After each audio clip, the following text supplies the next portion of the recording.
You know that feeling when someone says something so cutting, so utterly dismissive, it just stops you cold?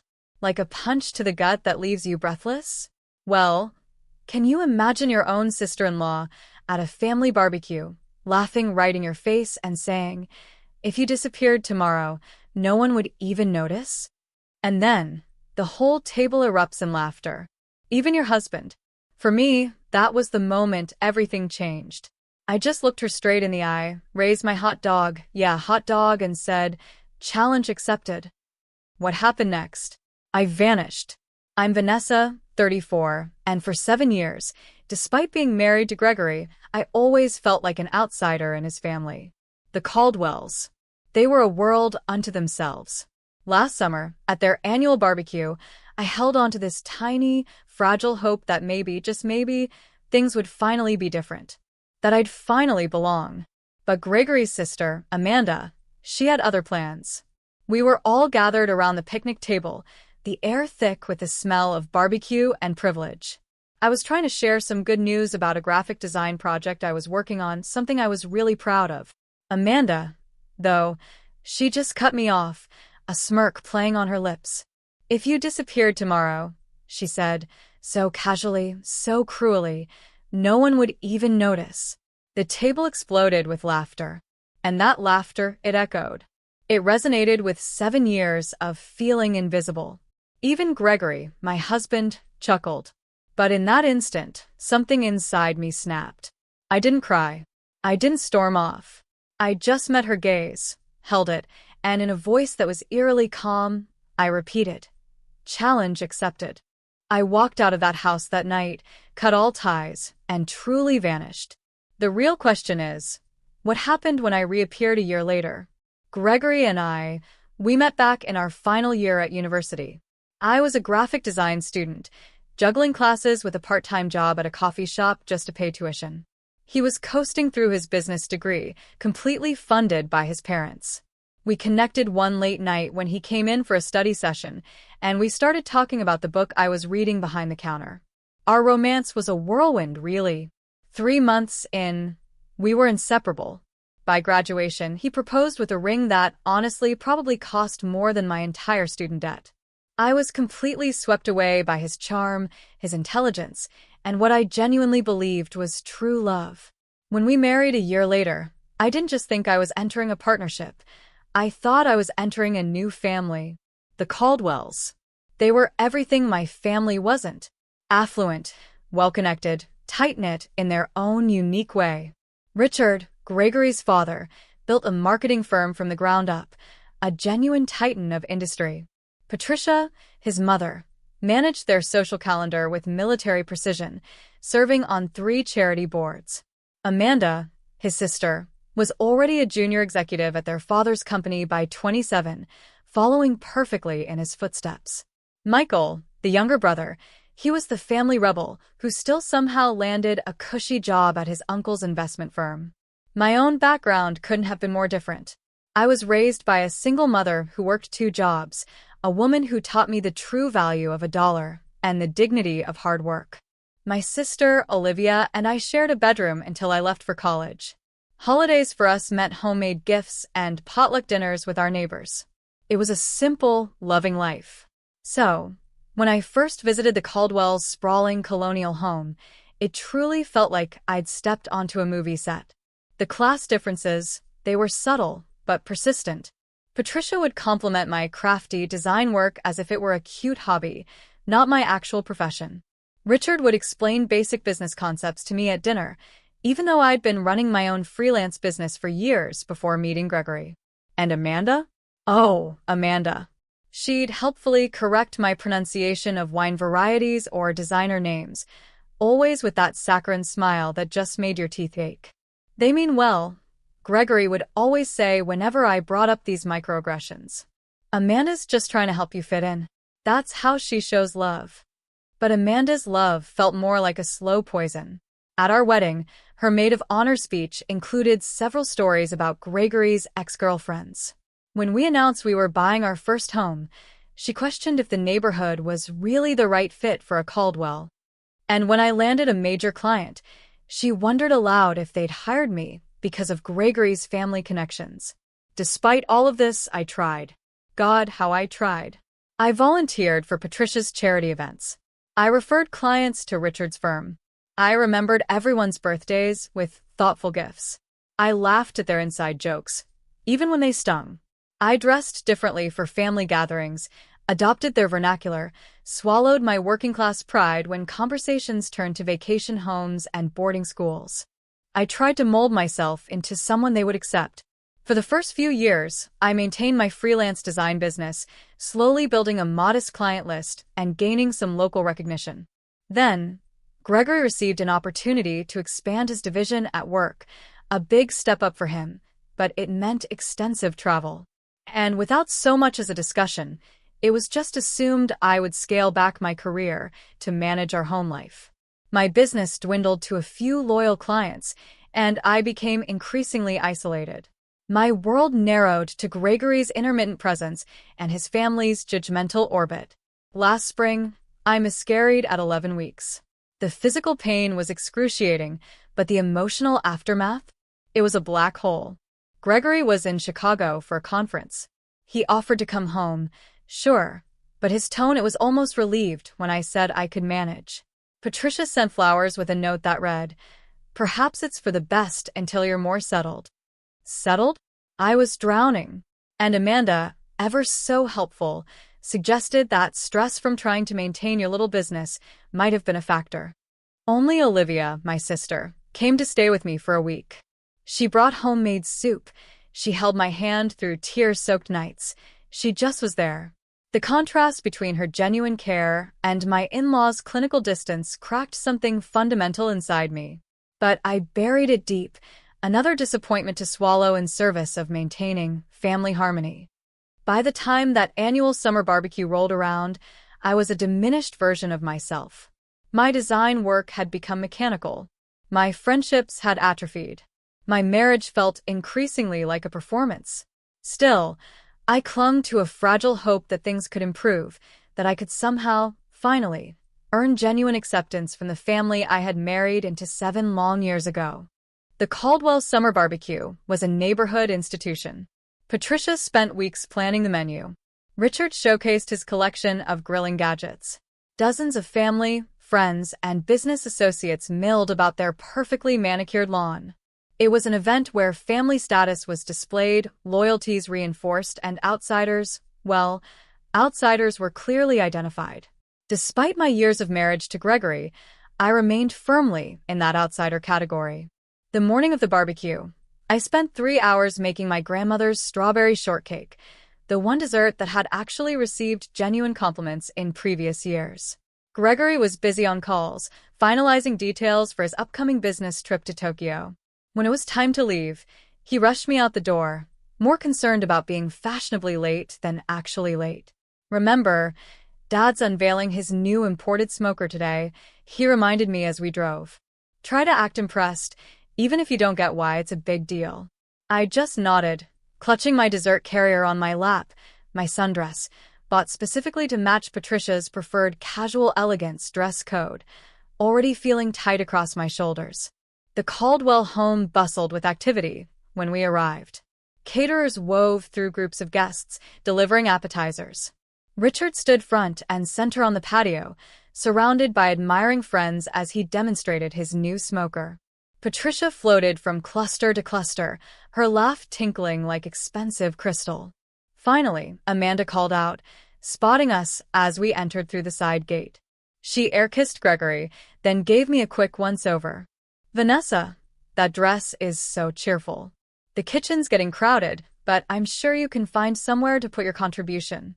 She swept Gregory away before I could even respond, linking her arm through his and launching into a story about running into his college roommate. I stood alone, dessert in hand, scanning the backyard for a friendly face. I made my way to the kitchen, where Patricia was directing the catering staff with precise instructions. "Oh, Vanessa, dear," she said, noticing me hovering in the doorway. "You didn't need to bring anything. We have the patisserie handling desserts." She gestured vaguely toward the pantry. "But how thoughtful. Perhaps put it there for now." I placed my shortcake on a shelf already crowded with other contributions, clearly from guests not worthy of display. As I exited the kitchen, I overheard Patricia instructing a server to make room for Amanda's authentic tiramisu at the center of the dessert table. The message was clear. The next 2 hours passed in a blur of polite smiles and truncated conversations. I'd start chatting with one of Gregory's cousins, only to have them pulled away by Patricia to meet someone important. I offered to help set up the buffet line, but was told the caterers had a system. I tried joining a conversation about recent films, but couldn't get a word in edgewise.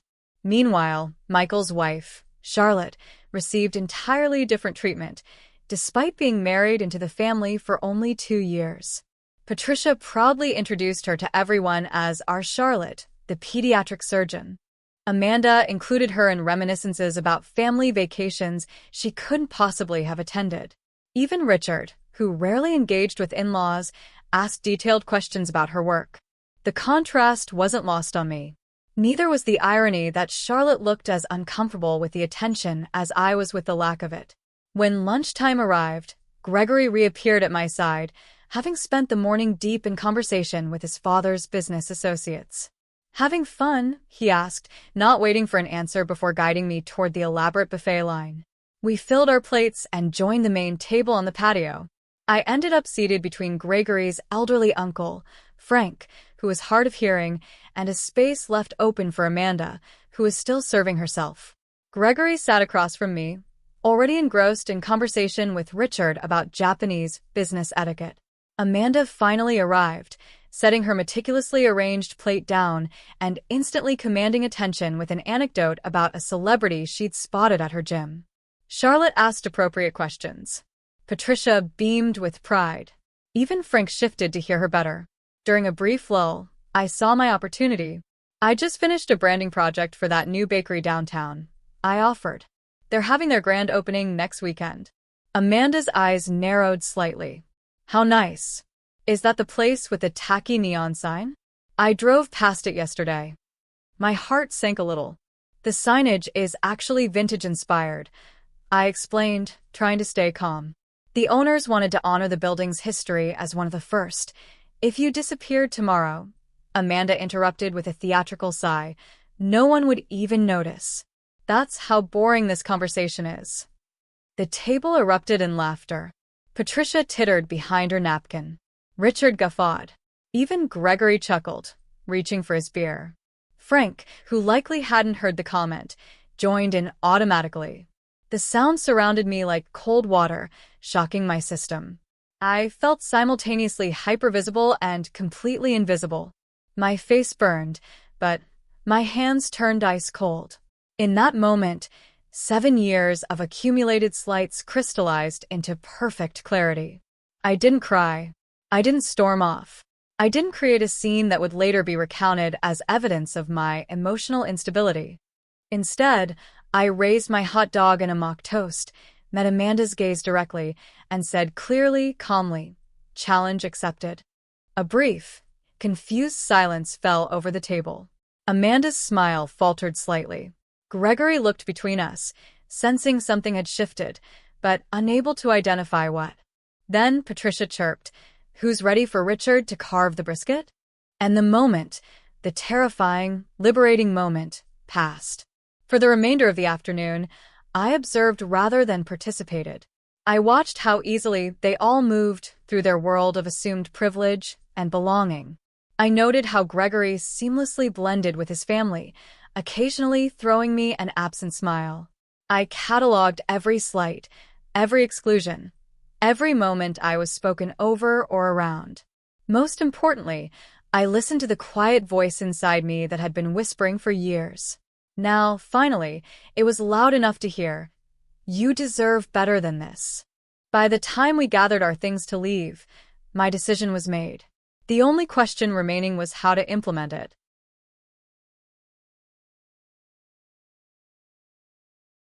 The drive home from the barbecue stretched in silence. Gregory checked emails on his phone, occasionally reading aloud snippets about his Tokyo trip. I stared out the window, mental calculations already running beneath my outward calm. When we reached our driveway, He finally seemed to notice my unusual quiet. Everything okay? You've been off since lunch. I considered my words carefully. Amanda's joke about me disappearing. Did you think that was funny? Gregory sighed, unbuckling his seatbelt. Don't start with this again. Amanda was just being Amanda. You know how she gets at family gatherings. You laughed, I said simply. It was a joke, Vanessa. Not everything needs to be analyzed to death. He got out of the car, effectively ending the conversation. But for me, it had only just begun. That night, as Gregory slept soundly beside me, I stared at the ceiling, replaying not just the day's events, but the entire trajectory of our marriage. I thought about the bright, ambitious designer I'd been when we met. I remembered how confidently I'd handled clients, how passionate I'd been about my work, how deeply I'd connected with friends. Somewhere along the way, I'd started believing the subtle message the Caldwells had been sending, that I was lucky to be among them, that my inclusion was conditional upon my compliance, that my worth was determined by their assessment. I slipped out of bed at 2 a.m. and padded to my home office. I opened my laptop and began methodical research. Bank accounts. Apartment listings in Seattle, where Olivia lived. Transportation options. By dawn, I had a rudimentary plan. Gregory left for a morning golf game with Richard, kissing me absently on his way out the door. The moment his car pulled away, I began executing my plan with surprising clarity. First, I called Jessica, my college roommate, who had remained loyal despite my increasing isolation. I need a massive favor, I said when she answered. Name it, she replied without hesitation. I'm leaving Gregory today. Can you come help me pack the essentials? 2 hours later, Jessica arrived with coffee, packing supplies, and fierce determination in her eyes. We worked efficiently, identifying what I truly needed versus what could be replaced. Clothes, personal documents, irreplaceable mementos, and my design equipment took priority. I can store whatever doesn't fit in your car at my place, Jessica offered, carefully wrapping a framed photo of my mother and me. While Jessica organized the physical items, I handled the financial separation. I transferred exactly half of our joint savings into my personal account, not a penny more. Despite the temptation, I paid my share of the monthly bills that were due. I made a list of subscriptions and services to transfer or cancel. By mid-afternoon, my car was packed with the distilled essence of my life. Jessica hugged me fiercely before getting into her own vehicle. Call me when you're settled for the night. And Vanessa, I'm proud of you. Alone in what had been our home for 5 years, I wrote Gregory a letter. I kept it simple, stating that I needed time away to reevaluate our marriage. I explained that I had taken only what was indisputably mine and had contributed to outstanding bills. I asked for space and no contact while I sorted through my feelings. I did not share my destination. As a final act, I removed my wedding ring and placed it atop the letter on the kitchen counter. Next to it, I left a copy of Amanda's cruel joke, written verbatim, with the date and location noted clinically. Before leaving, I allowed myself one moment of sentimentality. I picked up our wedding photo from the hall table. We looked so happy, so full of possibility. Gregory's smile reached his eyes back then. My own face shone with a hope and confidence I barely recognized now. Goodbye, I whispered, replacing the frame and walking out the door without looking back. The sensation of driving away from our suburban neighborhood was both terrifying and exhilarating. With each mile marker, the tightness in my chest loosened incrementally. By the time I crossed the state line, I felt like I could fully breathe for the first time in years. I checked into a modest hotel that evening, using the credit card I'd maintained separately throughout our marriage. The room was simple but clean, nothing like the luxury accommodations the Caldwells considered standard. After confirming my safe arrival to both Jessica and Olivia, I turned off my phone. Gregory would be home by now, finding an empty closet and my letter. The thought brought neither satisfaction nor guilt, only a strange numbness. In the quiet anonymity of the hotel room, I curled under unfamiliar blankets and fell into the deepest sleep I'd had in months. Morning brought the first wave of messages when I briefly turned on my phone. Gregory's communications evolved exactly as I'd expected. Confusion, then irritation, then concern, then anger. Where are you? Call me. This is ridiculous. Come home so we can talk. Your mother is worried. At least let her know you're safe. You're being incredibly selfish right now. I have the Tokyo trip in 3 days. Fine. Take your space. We'll talk when I get back. Not once did he mention Amanda's joke or his laughter. Not once did he acknowledge any understanding of why I might have left. I sent a brief text to my mother, assuring her of my safety, but requesting privacy. Then I turned off my phone again and opened my laptop to search for longer-term accommodations in Seattle. The challenge had been accepted. Now came the hard part, disappearing not just physically, but untangling myself from the identity I'd constructed as Gregory Caldwell's wife. I was about to find out if Amanda was right, if my absence would go completely unnoticed, or if I could rebuild a life where my presence mattered on my own terms. Seattle welcomed me with 3 days of continuous rain, as if washing away my old life. Olivia had found me a month-to-month furnished apartment in her neighborhood, a tiny studio with bay windows and creaking floors. After the sprawling suburban house Gregory and I had shared, the compact space should have felt claustrophobic. Instead, it felt like a snug cocoon. The building's nothing fancy. Olivia apologized as she helped me carry in my limited belongings. But the location is great, and the landlord doesn't ask too many questions. It's perfect, I assured her, running my hand along the worn but solid kitchen counter. It's just mine. That first week passed in a blur of practical arrangements. I opened a new bank account at a local credit union. I set up mail forwarding through Jessica, rather than leaving a direct trail. I purchased a new phone with a Seattle area code. I created updated profiles on freelance design platforms, carefully curating my portfolio to remove any work connected to Gregory's network.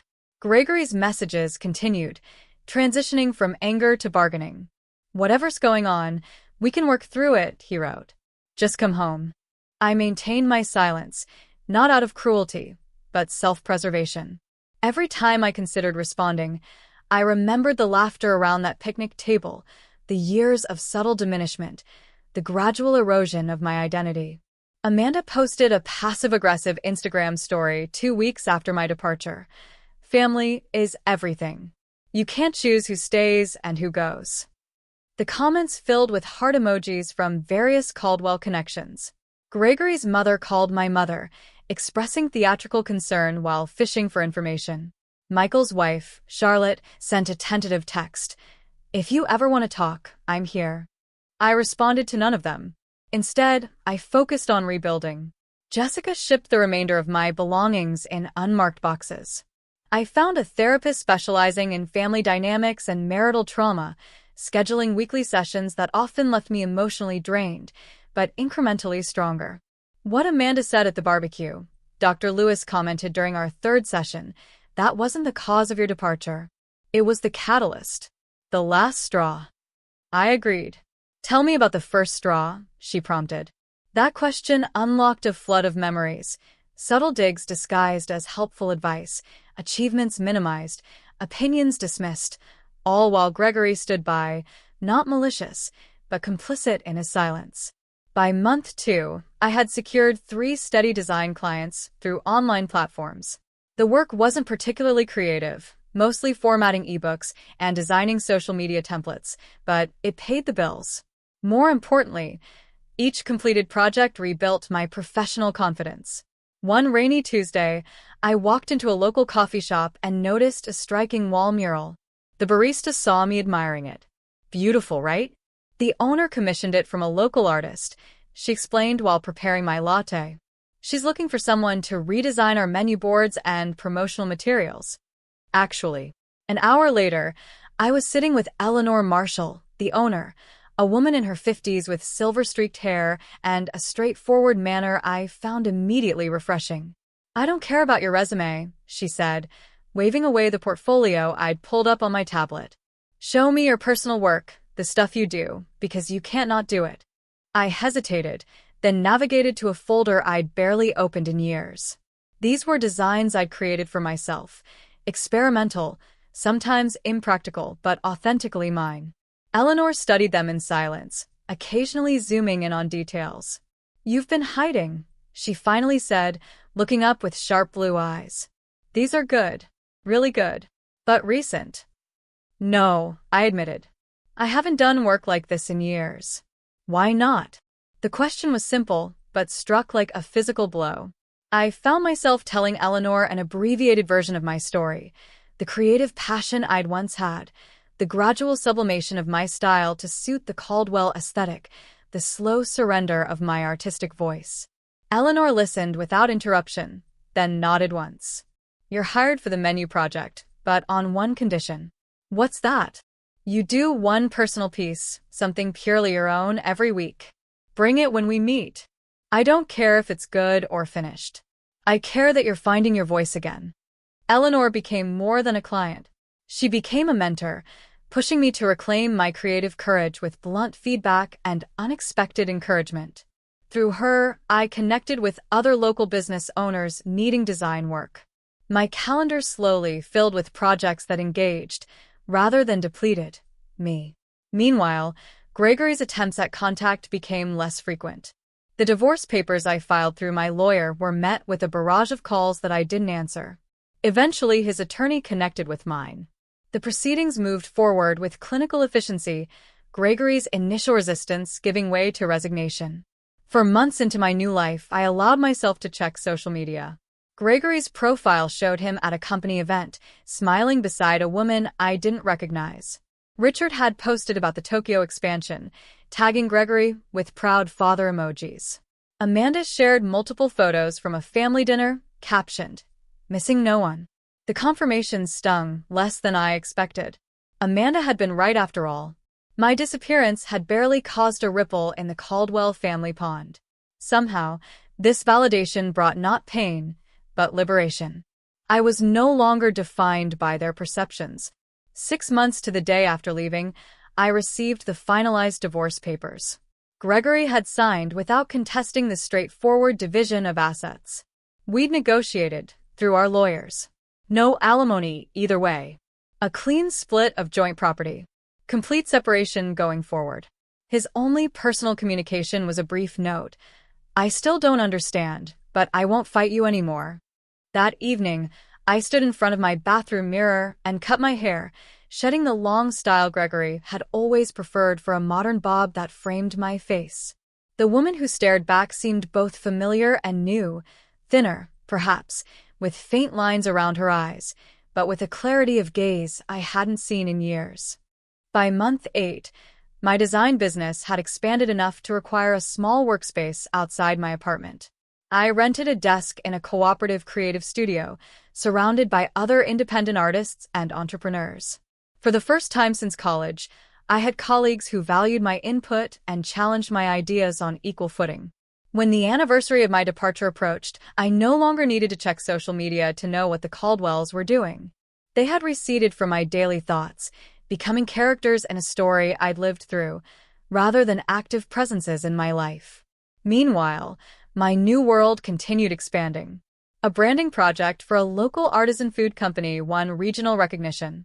My redesign of Eleanor's coffee shop attracted attention from a lifestyle magazine.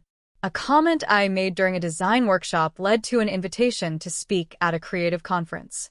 1 year after Amanda's fateful joke, I was no longer invisible. I had built a life where my presence was not only noticed but valued, where my voice was heard rather than interrupted, where my contributions were recognized rather than dismissed. The challenge had been met, but the story wasn't over yet. The email from Westwood Creative arrived exactly 52 weeks after the barbecue that changed everything. The subject line was innocuous, seeking designer for national campaign. But the content sent a jolt through my system. "Your work for Rinner Artisan Foods caught our attention. We're developing a campaign for Sheffield consumer brands and believe your aesthetic would be perfect for the project. Initial meeting next week if interested." Sheffield Consumer Brands was a subsidiary of Caldwell Marketing Group, Richard's company. The coincidence seemed too precise to be accidental. I called Eleanor, who had become my sounding board over the past year. It could be completely legitimate, she reasoned after I explained the connection. Your Rinner campaign was featured in 3 industry publications. But the timing is suspicious, I finished. The question isn't whether they know who you are, Eleanor said pragmatically. The question is whether the project is worth taking, regardless. I requested more information from Westwood. The project was substantial, redesigning packaging for Sheffield's entire organic line, with a potential long-term contract for ongoing brand management. The budget they proposed was double anything I'd handled since establishing my Seattle business. After 3 days of deliberation, I accepted the initial meeting.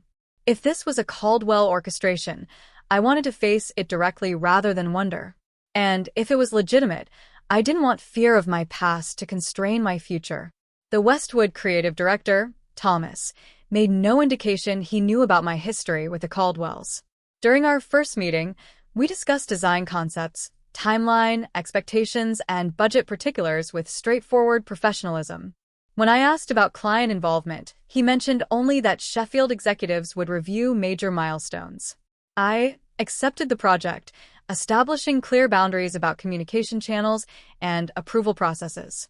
For 3 weeks, everything proceeded normally. My preliminary designs received positive feedback. The timeline remained on track. No Caldwell names appeared on any correspondence.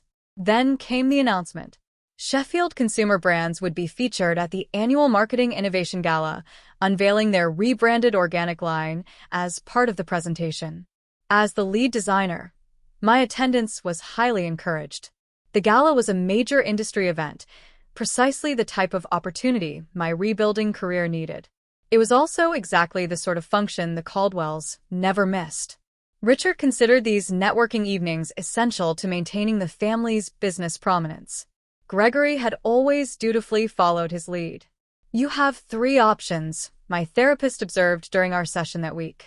Decline to attend and potentially limit your professional growth. Attend and attempt to avoid the Caldwells, which may prove stressful and ultimately futile. Or attend and prepare to engage with them on your terms. What would you do? I asked.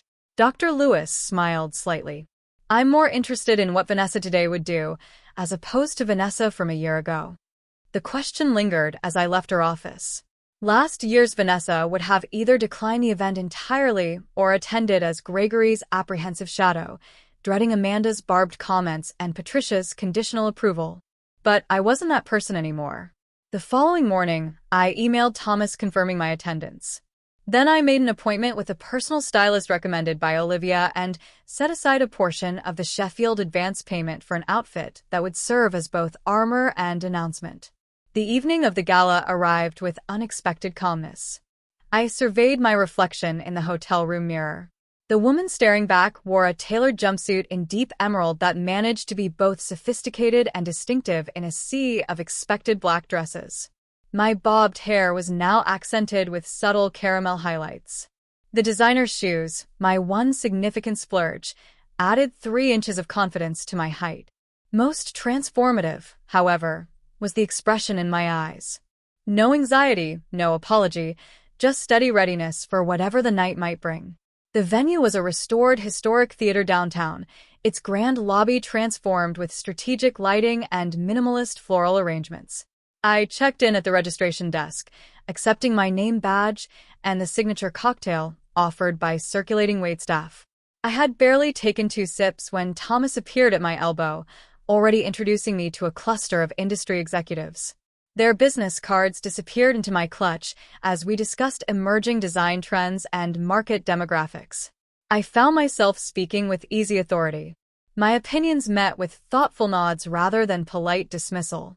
40 minutes into the event, I was deep in conversation with a magazine editor when I felt a shift in the room's energy. I didn't need to turn to know that the Caldwells had arrived. Richard's booming laugh confirmed it moments later. I maintained my position, finishing my point about consumer psychology before excusing myself to visit the bar. As I waited for a sparkling water, I carefully scanned the room. Richard and Patricia stood near the entrance, holding court among admirers. Amanda wasn't immediately visible. And then I saw Gregory. He was standing slightly apart from his parents, looking thinner than I remembered, and somehow diminished despite his perfect tailoring. Our eyes met across the crowded space. His widened in unmistakable shock, lips parting slightly as if to speak despite the distance between us. I held his gaze steadily, neither smiling nor frowning, then deliberately turned my attention to the bartender, thanking him for my drink. The first encounter came minutes later. Richard approached while I was examining the event program. "Vanessa," he said, his tone conveying neither warmth nor hostility. "Quite a surprise." "Richard," I nodded, meeting his gaze directly. "I'm the lead designer for Sheffield's organic rebrand." He blinked, momentarily disconcerted by my calm demeanor. I hadn't made the connection. Their creative is being handled externally through Westwood. "Yes, I'm working with Thomas's team. The preliminary market testing has been quite positive." I spoke as I would to any client executive, professional and assured. "I see." He seemed to reassess me, noting the changes a year had brought. "Your work has evolved since you left." "Not evolved," I corrected with a small smile. "Returned to its authentic direction." Richard shifted uncomfortably. "Patricia is here somewhere. I'm sure she'd want to say hello." "Of course," I replied, neither encouraging nor discouraging the prospect. As Richard moved away, presumably to report his discovery to the family, I rejoined the Westwood team, seamlessly integrating into their conversation about upcoming presentation logistics. From the corner of my eye, I could see the ripple effect as Richard spoke to Patricia, whose perfectly maintained composure slipped momentarily as she sought me in the crowd. The Sheffield presentation was scheduled for the middle of the evening. As the time approached, Thomas guided me toward the staging area. We were nearly there when Amanda stepped directly into our path. Her expression a complex mixture of surprise and calculation. "Vanessa, no one mentioned you were involved with this project." Her tone suggested this oversight was somehow my fault. "Amanda," I acknowledged. "I'm working with Westwood Creative." "Thomas, this is Amanda Caldwell, Richard's daughter." Thomas extended his hand. "Miss Caldwell, pleasure to meet you. Vanessa has been exceptional to work with." "You know her work," Amanda's smile tightened. "We're family, actually. Or were." "How nice," Thomas replied noncommittally. "Excuse us. We need to prepare for the presentation." As we walked away, Thomas glanced at me questioningly, but respected my privacy enough not to pry. I appreciated his professionalism more than he could know. The presentation itself passed in a focused blur. I spoke about design philosophy and consumer connection, demonstrated key elements of the rebranding strategy, and answered questions with composed expertise. The audience response was overwhelmingly positive, with several spontaneous rounds of applause. From my position on stage, I could see the entire Caldwell family seated together near the front.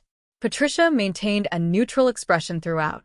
Richard nodded occasionally at particularly impressive metrics. Amanda whispered something to the woman beside her, her face unreadable. Gregory watched me with undisguised intensity, his eyes never leaving my face. After the formal presentation concluded, I was immediately surrounded by attendees with questions and compliments. Business cards were exchanged, potential opportunities mentioned, connections established. This professional validation, earned entirely through my own merit, felt like the sweetest possible vindication. Eventually, the crowd thinned as people moved toward the dinner portion of the evening.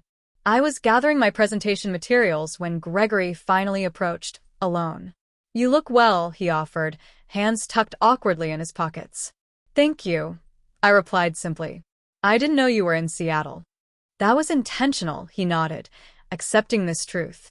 "Your presentation was impressive. You always were talented." "I always am talented," I corrected gently. Present tense. Gregory looked down, then back up with unexpected directness. "I've thought a lot about what happened, about Amanda's joke and everything before that. I didn't understand at first, but this past year has been—" He paused, searching for words, clarifying. "I'm glad to hear that," I said, meaning it. "I miss you," he admitted quietly.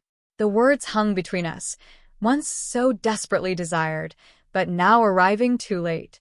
I felt no triumph in his regret, No vindictive pleasure in his loneliness, just a calm certainty that I'd made the right choice. "I need to join my team for dinner," I said, neither cruel nor encouraging. "Will you be at tomorrow's workshop?" "Yes, I'm presenting the digital integration segment," he nodded again. "Maybe we could get coffee afterward, just to talk?" I considered his request, weighing my own emotional landscape. "I can spare half an hour," I conceded. Professional courtesy. Relief flickered across his face. "Thank you." As I turned to leave, Patricia appeared at Gregory's elbow, her social smile firmly in place. "Vanessa, darling, what an absolute delight to see you thriving." Her words were perfect. Her tone betrayed her discomfort. "Patricia," I acknowledged. "I hope you're well." "We've all missed you at family gatherings," she continued, the practiced life falling easily from her lips. "No one makes strawberry shortcake quite like yours." The old Vanessa would have accepted this olive branch, however disingenuous. The new Vanessa held her ground. "That's interesting," I replied pleasantly. I recall my shortcake being relegated to the pantry while Amanda's tiramisu took center stage at the last gathering I attended. Patricia's smile faltered briefly before recovering. "A simple misunderstanding, I'm sure." "Multiple simple misunderstandings over 7 years," I agreed, maintaining my pleasant tone. "How fortunate that I now work in environments where such misunderstandings rarely occur." Before Patricia could respond, the event coordinator announced dinner seating. I excused myself with polite finality, joining the Westwood team at their assigned table across the room from the Caldwells.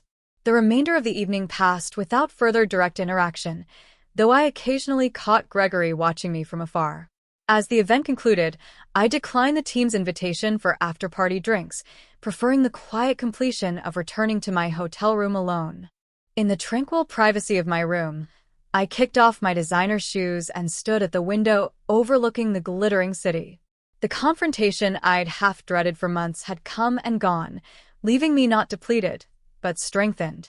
I had faced the Caldwells not as an apologetic outsider, but as a successful professional in my own right. Amanda's challenge, "If you disappeared tomorrow, no one would even notice," had precipitated not just my physical departure, but a complete reinvention. The final irony was that by disappearing from their world, I had become more visible in my own. The morning after the gala dawned with unexpected sunshine streaming through my hotel room curtains. I prepared for the day's workshop with methodical focus, selecting a professional but comfortable outfit and reviewing my presentation notes over room service coffee. The Sheffield Marketing Workshop was being held in the hotel's conference center, a more intimate setting than the previous night's gala. As I arranged my materials at the presenter table, I spotted Richard engaged in intense conversation with Thomas near the refreshment station. Their discussion appeared businesslike, but not tense. Occasionally, Richard would nod or gesture toward the product displays. Attendees gradually filtered in, networking over pastries and coffee before finding seats. I was reviewing my slide deck one final time when Amanda entered, scanning the room with calculated casualness until her gaze landed on me. After a moment's hesitation, she approached, coffee cup clutched, perhaps too tightly. "Good morning," she offered, her tone carefully neutral. "Thomas speaks very highly of your work." "Thomas is an excellent creative director," I replied. "The entire Westwood team has been exceptional." Amanda shifted her weight slightly. "I didn't realize you'd established yourself in Seattle. Your presentation last night was impressive." Coming from Amanda, this reluctant acknowledgement was practically effusive praise. I thanked her with simple courtesy, neither overreacting to the compliment nor dismissing it. "Father is considering bringing the entire Sheffield account in-house after this campaign," she continued, watching me closely. "He's been impressed with the direction." I understood the subtext immediately. If Sheffield became a direct Caldwell marketing client, my work would either disappear or be attributed to their in-house team. The old insecurity flickered briefly before I extinguished it. "That would be Richard's prerogative as Sheffield's parent company," I said evenly. "However, Westwood has contractual provisions regarding creative attribution that are quite specific. Thomas is particularly careful about protecting his designer's work." Amanda's expression tightened almost imperceptibly. Before she could respond, the workshop facilitator called for everyone to take their seats. Our conversation ended with mutual professional nods, a far cry from our last interaction over hot dogs and cruel jokes. The morning sessions proceeded efficiently, with presentations on market analysis and consumer demographics. My segment on digital integration strategies was scheduled just before the lunch break. As I took the podium, I noticed Gregory slipping into the back of the room, clearly having timed his arrival for my presentation. I deliver my content with confident expertise, demonstrating how the packaging designs incorporated augmented reality features and seamlessly connected to the broader digital ecosystem. The question period afterward was lively, with engaged participants and thoughtful discussion. When Richard himself asked about implementation timelines, I answered with specific benchmarks already agreed upon with the Sheffield team. As attendees broke for lunch, Gregory made his way toward me, but was intercepted by a Sheffield executive with urgent questions. I used the opportunity to step outside for fresh air, needing a moment away from the Caldwell gravitational pull. The hotel's courtyard garden provided a quiet respite. I'd just settled on a bench when Patricia appeared on the pathway, her expression suggesting our meeting wasn't accidental. "You've always had excellent timing for escapes," she observed, smoothing her skirt as she sat beside me uninvited. "I prefer to call it recognizing when I need space," I replied. Patricia studied me with new attention. "You've changed." "I've reverted," I corrected, "to the person I was before I started trying to fit into spaces that weren't designed for me." She sighed lightly. "Families are complicated, Vanessa, especially established ones like ours. There are expectations, traditions, ways things have always been done." "I'm aware," I said. "I spent 7 years observing those traditions. 7 years trying to meet those expectations. Perhaps we weren't always as welcoming as we could have been," Patricia conceded. The closest thing to an apology I'd ever heard from her. But disappearing without a word was rather dramatic, don't you think? I turned to face her directly. I left a detailed letter for Gregory. I ensured all financial obligations were properly handled. I made a clear, adult decision to remove myself from a situation that had become harmful to my well-being. There was nothing dramatic about it. Gregory was devastated, she countered. Gregory was inconvenienced. I corrected gently. There's a difference. Patricia's perfectly maintained facade cracked slightly. You have no idea what this past year has been like for him. For all of us. You're right, I acknowledged. Just as you have no idea what the previous 7 years were like for me. We sat in tense silence for a moment before I continued. But I'm not interested in exchanging pain metrics, Patricia. That's not why I'm here. I'm here because I'm good at what I do, and my work has value to Sheffield's campaign. Something shifted in Patricia's expression. Not quite respect, but perhaps a new awareness. You always were stubborn. Determined, I countered with a small smile. Another distinction worth noting. As we headed back toward the conference center, Patricia asked an unexpected question. Will you be at the closing dinner tonight? Yes, Westwood has a table. She nodded thoughtfully. The salmon is usually excellent. It was such a normal, mundane observation, the kind mothers-in-law typically share with daughters-in-law, that it momentarily disoriented me. I murmured agreement as we rejoined the workshop, separating to our respective tables. The afternoon sessions focused on implementation strategies. I participated actively, but maintained professional distance, neither seeking nor avoiding the Caldwells.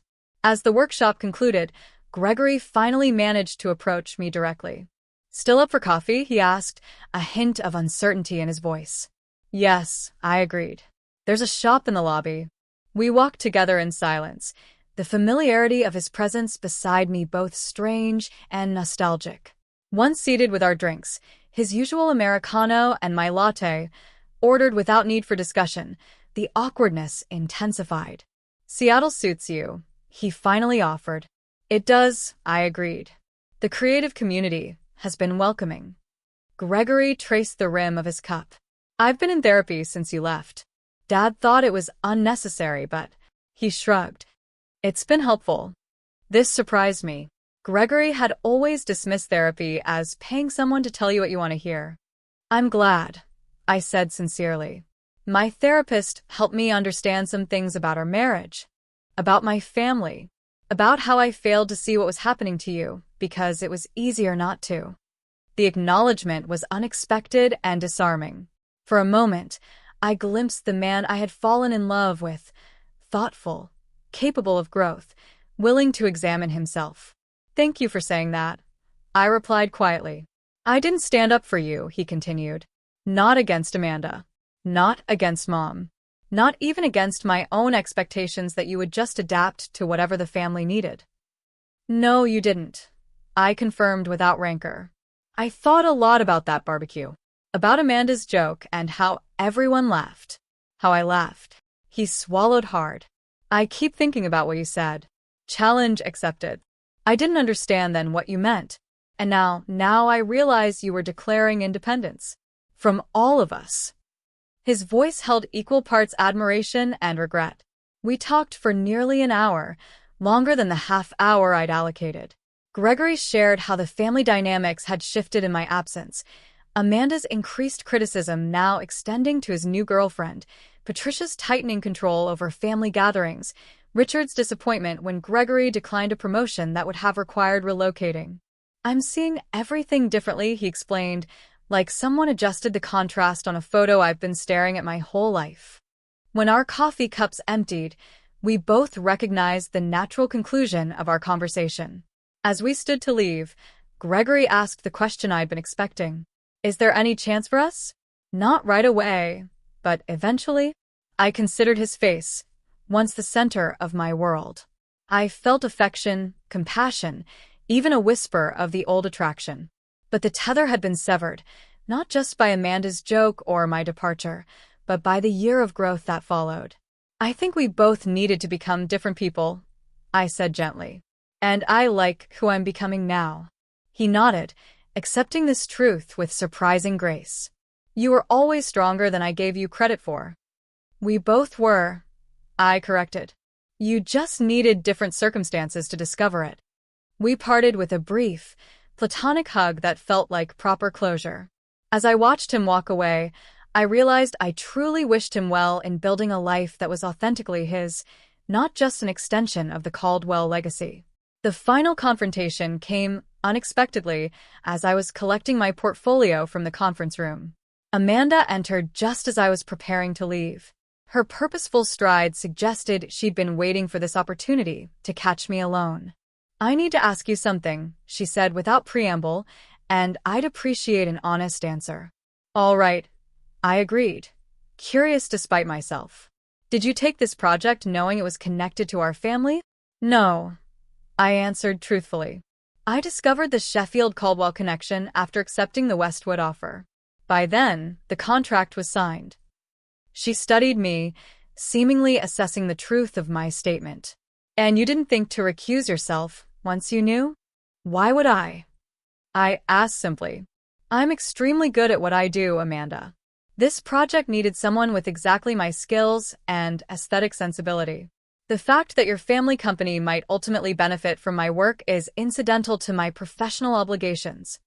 So, it's just a coincidence that exactly 1 year after you disappeared, you reappear working on a project connected to us? I had to smile at her persistence.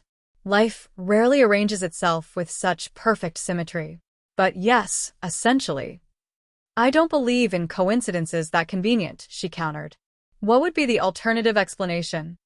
I asked, that I orchestrated an elaborate year-long plan, building an entirely new career in another city, establishing relationships with agencies unconnected to your family, all culminating in this specific project?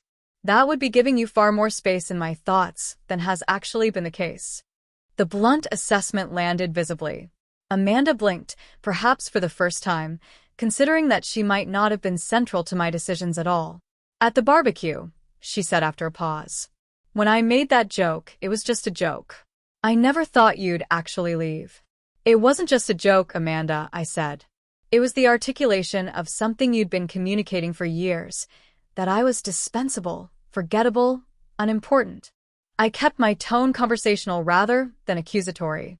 And you weren't wrong in a way. In the context of your family, I was those things.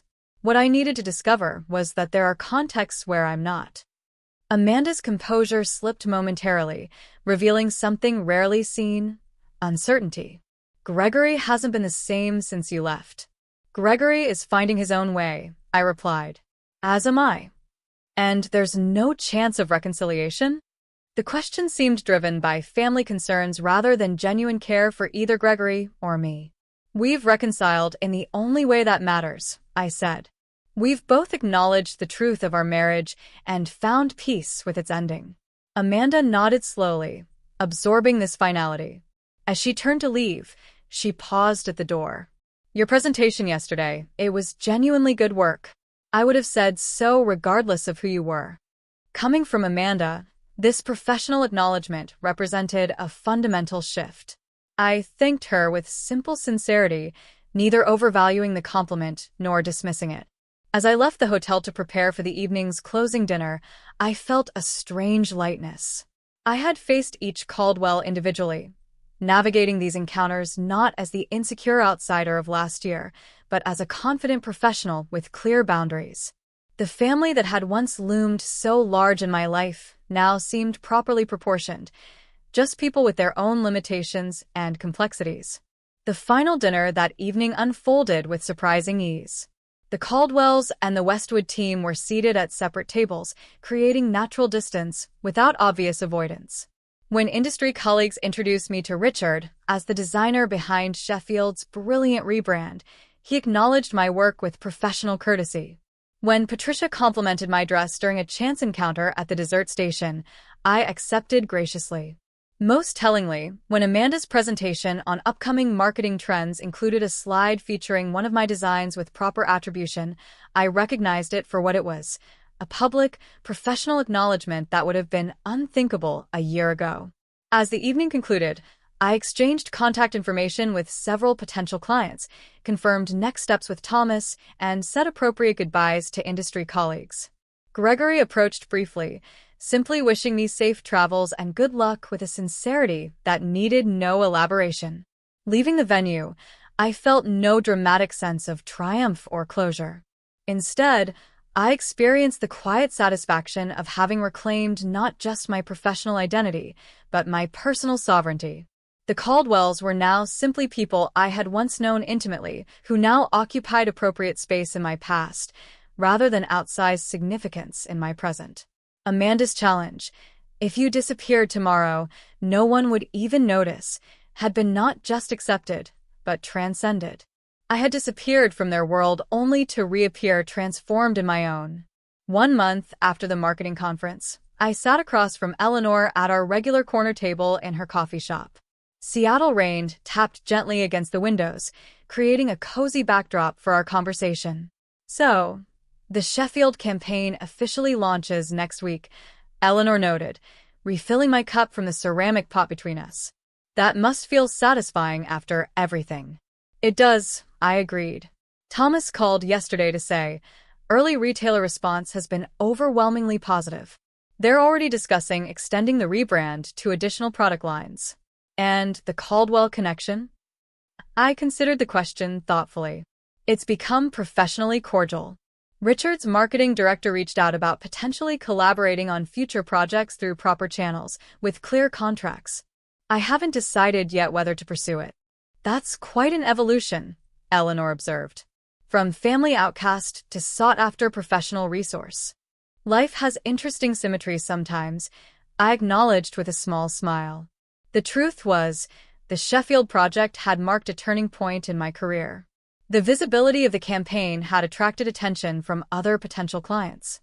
My portfolio now included work that reflected my authentic design voice rather than watered-down compromises.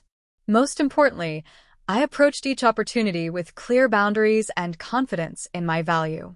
The divorce had been finalized with surprising smoothness. Gregory had been fair in the financial settlement, even generous in certain aspects. We maintained no direct contact, but our respective lawyers reported professional cooperation throughout the process. My only personal request: keeping my original engagement ring that had belonged to my grandmother, rather than the Caldwell family diamond Gregory had later insisted I upgrade to, was granted without argument.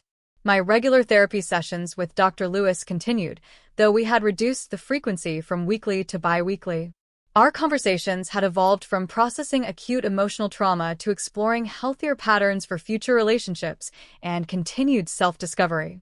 The interesting thing about healing, Dr. Lewis had noted in our last session, is that it's rarely a return to your previous state. It's a transformation into something new that incorporates the experience without being defined by it. This observation resonated deeply as I navigated my reconstructed life. I wasn't trying to recapture who I'd been before meeting Gregory. I was integrating that younger self's passion and confidence with the wisdom and boundaries hard-earned through difficulty. Jessica visited Seattle for a long weekend, marveling at the changes in both my external circumstances and internal landscape. "You laugh differently now," she observed during a hike through Discovery Park. "More from your belly, less from your throat." "That's oddly specific," I teased. "But accurate," she insisted. "You used to laugh like someone who needed permission. Now you laugh like someone who's giving herself permission." These subtle transformations accumulated gradually. I found myself speaking up in creative meetings without rehearsing my thoughts. I began dating casually. Nothing serious yet, but enjoying the simple pleasure of connecting with interesting people without need for immediate definition. I joined a community garden and discovered unexpected joy in growing tangible, living things. An unexpected development came in the form of a friendship with Charlotte, Michael's wife. She reached out via professional email, ostensibly to inquire about design services for a pediatric clinic she volunteered with. Our initial coffee meeting evolved into genuine connection, based on shared experiences as Caldwell outsiders and mutual professional respect. "Amanda is actually taking parenting classes," Charlotte revealed during one of our lunch meetings. "She's pregnant and determined not to repeat family patterns." The news surprised me. Not just the pregnancy, but Amanda's self-awareness. "That's encouraging. People can change when properly motivated," Charlotte observed. "The family dynamic shifted after you left, made some things visible that had been conveniently ignored." Whether my departure had been catalyst or merely coincidence, I took no particular credit for these evolutions. The Caldwell's journey was their own, just as mine was mine. 6 weeks after the marketing conference, I was selecting produce at a farmer's market when I heard a familiar voice. Amanda stood at the next stall, examining artisan cheese. Her pregnancy was visible now, creating a softer silhouette against her typically tailored appearance. Our eyes met with mutual recognition. After a moment's hesitation, she approached. "Vanessa, I didn't know you shopped here." "Every Saturday," I confirmed. "They have the best heirloom tomatoes in the city." The awkwardness between us was palpable, but not hostile. We exchanged brief pleasantries about the market, the weather, the upcoming product launch. Then Amanda surprised me with unexpected directness. "I've been thinking about what you said at the conference, about contexts where you're dispensable versus valued." She adjusted her bag uncomfortably. "I'm discovering something similar in preparing for motherhood. Everyone has advice about who I should become, how I should change. It's illuminating." "Contexts shape us," I acknowledged. "But they don't have to define us." Amanda nodded thoughtfully. "The parenting class Charlotte probably told you about? It's helping me recognize some patterns. Things I never questioned because they were just normal in our family." I heard the unspoken comparison to my own journey of recognition and separation. "Self-awareness is powerful," I offered. "Yes." She hesitated, then added with uncharacteristic vulnerability, "I don't want my child to ever feel like they need to disappear to be seen." The admission revealed deeper reflection than I would have credited Amanda with a year ago. I didn't offer easy absolution. Our history was too complex for that, but I did offer simple human acknowledgement. That's a good place to start. We parted with no dramatic reconciliation, no promises of future connection, just a moment of genuine communication between two adults sharing a brief intersection in life's journey. Walking home with my market purchases, I reflected on the strange trajectory that had brought me from the Caldwell barbecue to this present moment. The challenge Amanda had unknowingly set, If you disappeared tomorrow, no one would even notice, had indeed been the catalyst for profound transformation. I had disappeared from a life where I was diminished, only to reappear in one where I was valued. I had lost a family that required my conformity, only to build a community that celebrated my authenticity. I had abandoned security that came with compromise, embracing instead the uncertain adventure of self-determination.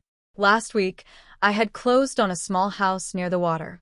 Nothing grand by Caldwell standards, but perfectly suited to my needs, and purchased entirely through my own earnings.